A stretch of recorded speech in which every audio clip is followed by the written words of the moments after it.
មេឃខ្មៅងងឹតបិទបាំងពន្លឺ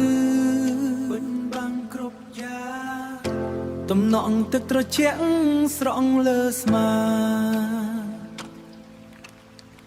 ខ្ញុំឈរម្នាក់ឯងកណ្ដាលវិថីខ្ញុំឈរម្នាក់ឯងកណ្ដាលវិថី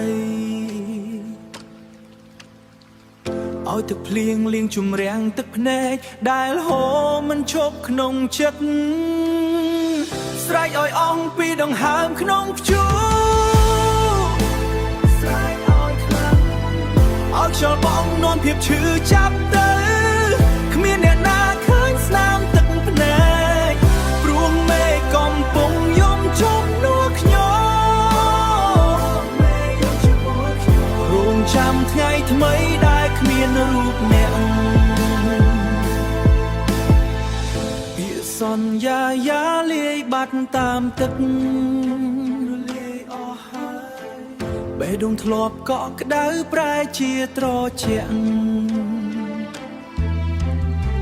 ខ្ញុំសម្លឹងមើលទៅលើមេឃទូលាយ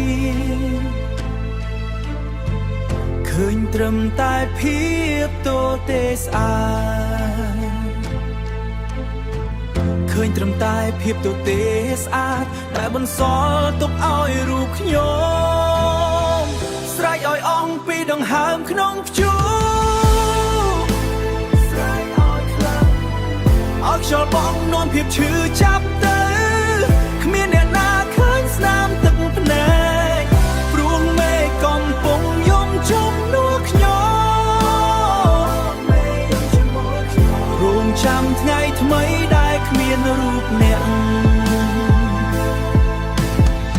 ខ្ញុំមិនខ្លាចការ